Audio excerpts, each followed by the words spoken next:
Hello दोस्तों। आज हम 9वीं कक्षा का काव्यखंड करने जा रहे हैं और उस काव्यखंड में सबसे पहले हम कबीर के बारे में पढ़ेंगे, जहाँ पे हम कबीर की साखियाँ एवं कबीर के शब्द पढ़ने वाले हैं। तो इसको पढ़ने से पहले हमें कबीर की पृष्ठभूमि जानना आवश्यक है, क्योंकि कविता में हमेशा कवि की पृष्ठभूमि जानना आवश्यक होता है। तो कबीर के जन्म और मृत्यु के बारे में आप सभी ने पढ़ा होगा कि उनका जन्म काशी में और उनकी मृत्यु जो है वो मगहर में हुई थी।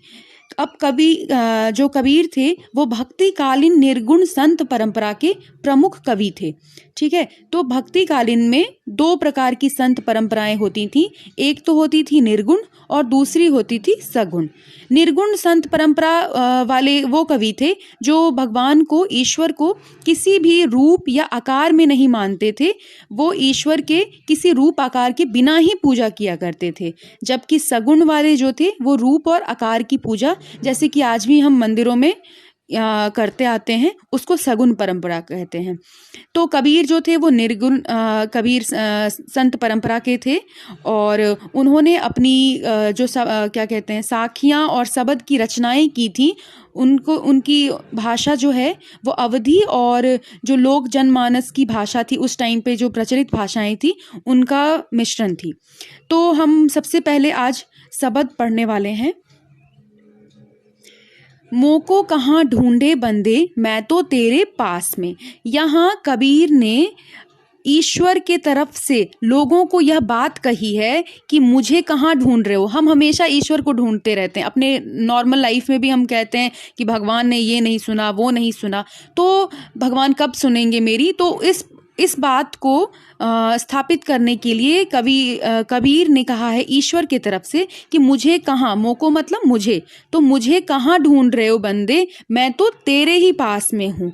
ना मैं देवल, ना मैं मस्जिद, ना काबे कैलाश में। ना तो मैं देवल मतलब देवालय या मंदिर, तो ना मैं मंदिर में हूँ, ना मस्जिद में हूँ, ना काबे में हूँ। काबा मुसलमान धर्म का तीर्थ स्थल है, प्रमुख तीर्थ स्थल है।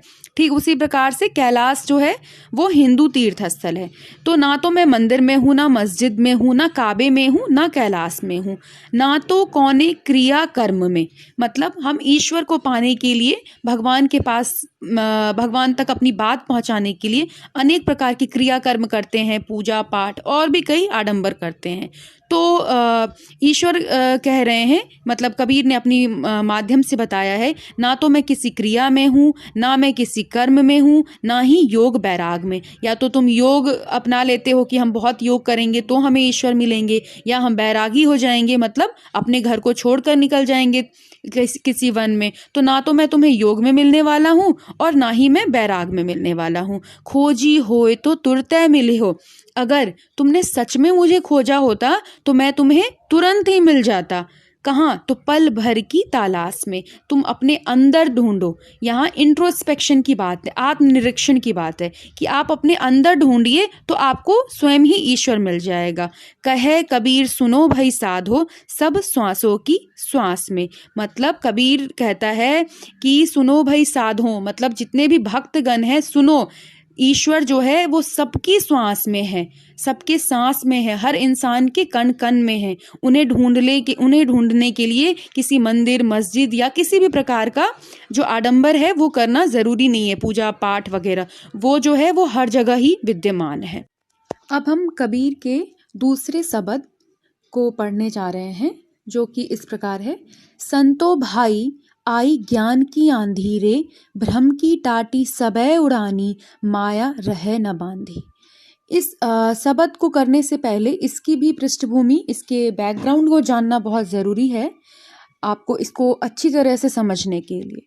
तो इस शब्द में जैसा कि आप सबको पता है कि कबीर जो थे वो निर्गुण संत भक्तिकालीन परंपरा को मानते थे। वहाँ पे उन्होंने किसी ईश्वर के रूप की नहीं, गुण की नहीं, अथवा निर्गुण रूप की पूजा करी थी। तो इन्होंने क्या कहते हैं, उसी रूप को ध्यान में रखते हुए आंधी जो होती है, ज्ञान की आंधी होती है, उसको दो माध्यमों से वर्णन किया है। जो सबसे पहला माध्यम है, उन्होंने एक झोपड़ी का माध्यम लिया है कि आप मान लीजिए कि एक झोपड़ा है या झोपड़ी है, ठीक है। तो जब आंधी आती है तो कई बार ऐसा कहते हैं कि वो इतनी तेज आंधी आती है कि वो झोपड़ी उड़ जाती है, या कोई पेड़ है वो भी उड़ जाता है, मतलब गिर जाता है, सॉरी।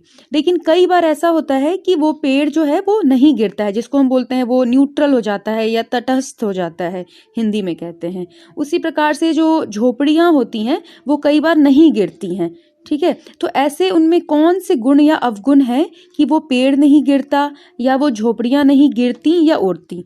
उसी प्रकार से जब ज्ञान की आंधी आती है, मतलब जब इंसान को बहुत ही नॉलेज की प्राप्ति होती है, बहुत ज़्यादा ज्ञान की प्राप्ति होती है, तो कई बार उसके अंदर घमंड आ जाता है, मोह आ जाता है, और कई बार ऐसा होता है कि उसको उससे कोई इफेक्ट नहीं पड़ता है। कहते हैं ना कि कई लोगों के पास बहुत ज़्यादा पैसा भी आ जाता है, तो उसके पास बहुत ज़्यादा घमंड भी आ जाता है। लेकिन कई लोग ऐसे भी होते हैं जिनको कितना भी पैसा आए या कितनी भी नॉलेज उनकी बढ़ जाए, उनके अंदर घमंड नहीं आता है।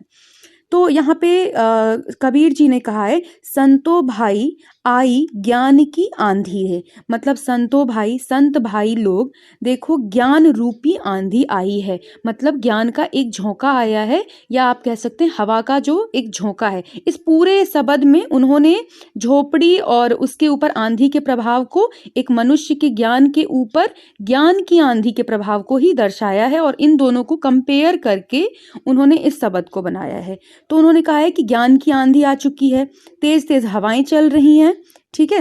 तो भ्रम की टाटी सबे उड़ानी, माया रहे न बांधी।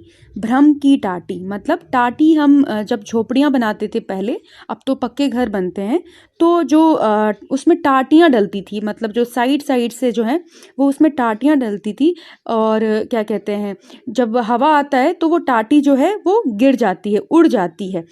तो उसी प्रकार से जब ज्ञान की आंधी आती है, बहुत ही ज्ञान का प्रभाव होता है। एक बात समझ लेना जरूरी है कि यहाँ पे ज्ञान का मतलब आज का ज्ञान नहीं है कि हम कह सकें कि कोई स्कूल में जो डिग्री प्राप्त कर ली है या ऐसा कुछ। ज्ञान का मतलब होता था खुद को जान लेना, समझ लेना। तो जब उसकी आंधी आती है तो भ्रम की टाटी गिर जाती है, मतलब हमारे जो भ्रम होते हैं, हमने जो अपने मन में पहले से ही कुछ सोच रखा होता है, वो सब बाधाएं जो हैं वो हमारी मन की वो उड़ जाती है। ठीक उसी प्रकार से जैसे झोपड़े पर आंधी के आने से उसकी टाटी जो होती है वो गिर जाती है। माया रहे न बांधी, मतलब हमने जितने प्रेम से उस झोपड़ी को बांधा हुआ होता है अपने माया से, अपने मोह से, तो वो बांध के नहीं रह पाती है, वो गिर जाती है। ठीक उसी प्रकार से जब मनुष्य को ज्ञान की प्राप्ति होती है या उसके ऊपर ज्ञान की आंधी आती है, तो उसके माया का जाल, मोह का जाल, वो उस बंधन से मुक्त हो जाता है और उसका भ्रम भी खत्म हो जाता है। हीति चित्त की द्वैथूनी गिरानी, मोह बलिंडा टूटा।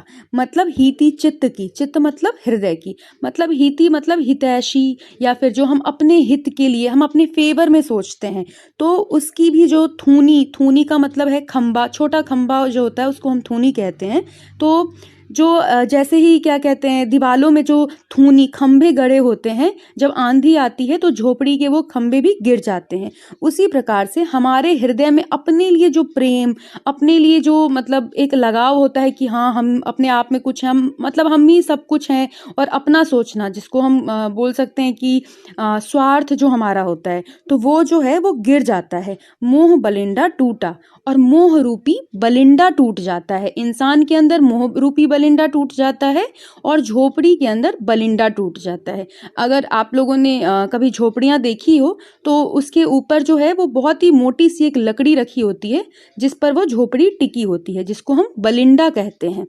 तो इन्होंने क्या बताया है कि जब आंधी आती है तो क्या होती है, वो बहुत तेज से आती है, भ्रम की टाटी गिर जाती है। ठीक उसी प्रकार से जिस प्रकार से आंधी के आने पर झोपड़े की टाटी उड़ जाती है, माया से भी नहीं बंध के रहती है, इंसान भी माया से नहीं बंध के रहता है, और हम अपने जो हृदय की सोचते हैं वो भी खत्म हो जाता है। और उसी प्रकार से झोपड़ा जो होता है उसको भी जो हमने बलिंडा से बनाया, कस के बनाया होता है, वो भी टूट जाता है। तृष्णा छानी परी घर उपारी, कुबधी का भांडा फूटा। है ना, कि कुछ लोग ऐसे भी होते हैं जो अपनी तृष्णा मतलब जो हमारा लोभ है उसको छान के उनसे परे हटकर घर को ऊपर से बांधते हैं और कुबुद्धि का उनका भांडा फूट जाता है। मतलब जो ज्ञानी लोग होते हैं उनके अंदर से क्या होती है, वो तृष्णा की भावना हट जाती है और उनके कुबुद्धि का भांडा भी फूट जाता है। ठीक है, अब क्या है,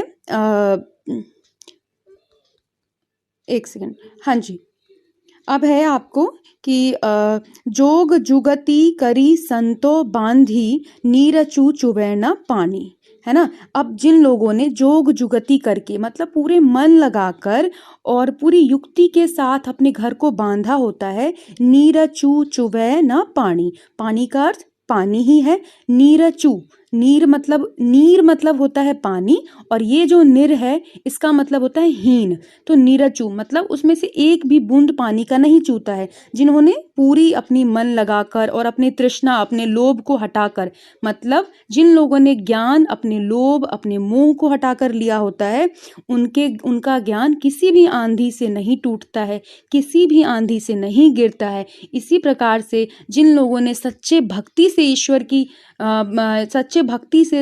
सच्चे श्रद्धा से ईश्वर की भक्ति की होती है, तो उनका भी ज्ञान नहीं टूटता है, चाहे कोई भी कष्ट आ जाए, कोई भी आंधी आ जाए। और जो हम झोपड़ी अपने पूरे मन से बनाते हैं, उस पे कितनी भी आंधी आ जाए वो नहीं टूटती है।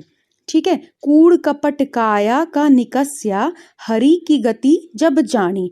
मतलब अब देखो आंधी आती है, उसके बाद हम क्या करते हैं, कूड़ कपट काया का निकस्या, मतलब हमें क्या करना पड़ता है, अगर आपका घर टूट गया तो आप उसमें से टूटे हुए बर्तन भांडों को साइड करते हो, उसकी पूरी सफाई करते हो, और ताकि आपका घर क्या हुए, हरि की गति जानी, मतलब आपका घर साफ सुथरा और स्वच्छ दिखे।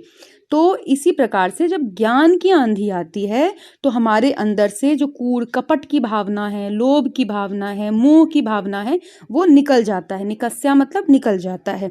हरि की गति जब जानी, जब हम ईश्वर को सच्चे रूप में साक्षात्कार करते हैं, उनको सच्चे रूप में पूजते हैं। आंधी पीछे जो जल बूठा प्रेम हरिजन भीना, कहे कबीर भान के प्रगटे उदित भया तम खीना। आंधी के पीछे जो जल बैठा हुआ होता है, प्रेम हरिजन भीना, मतलब ज्ञान के पीछे जो जल बैठा होता है, ज्ञान के आंधी को हमने बारिश के आंधी के साथ तुलना किया है, तो उसके पीछे जो जल बैठा हुआ होता है उसमें भींग कर हमें ईश्वर की प्राप्ति होती है। मतलब हम जो है वो अपने घर में जल जो आता है उससे वो घर खत्म हो जाता है। अगर झोपड़ियां टूट गई तो वो खत्म हो जाता है, हमारा मोह लोभ हमारा खत्म हो जाता है, और प्रेम हरिजन भीना, और हम ईश्वर की प्राप्ति करते हैं, एक नए घर बनाने का संकल्प लेते हैं। कहे कबीर भान के प्रगटे उदित भया तम खीना। कबीर कहते हैं कि भान के प्रगटे, भान का मतलब क्या होता है, भान हम किसको बोलते हैं, सूरज को बोलते हैं, भास्कर भी बोलते हैं अगर आप को उनके पर्यायवाची पता हो। तो भान के सूरज के प्रकट होते ही उदित भया तम खीना, मतलब उदित मतलब उदय हुआ, भया मतलब हुआ, और तम मतलब तिमिर, तम अंधकार, खीना मतलब अंधकार छंट जाता है और सूर्य उदय हो जाता है, हमारे जीवन में प्रकाश आ जाता है और अंधकार के बादल छंट जाते हैं। तो इस पूरे शब्द के माध्यम से कबीर जी ने बताया है कि जो लोग न्यूट्रल होते हैं, मतलब किसी भी परिस्थिति से नहीं घबराते हैं, और कई भी उनके पास पैसे ज्ञान आ जाए, है ना, या कोई भी उनके पास ऐसी भौतिक सुख सुविधा आ जाए, है ना, लेकिन वो नहीं उससे बहुत ज़्यादा वो लोभी नहीं होते हैं, मोह नहीं होता है, उनको कपट नहीं होता है, तो वो तटस्थ होते हैं, न्यूट्रल होते हैं, और वही लोगों को ईश्वर के सच्चे दर्शन होते हैं और जिंदगी में वही लोग सफल होते हैं। ठीक उसी प्रकार से जैसे कोई वृक्ष या कोई झोपड़ी जो है वो आंधी के आने पे तटस्थ रहती है।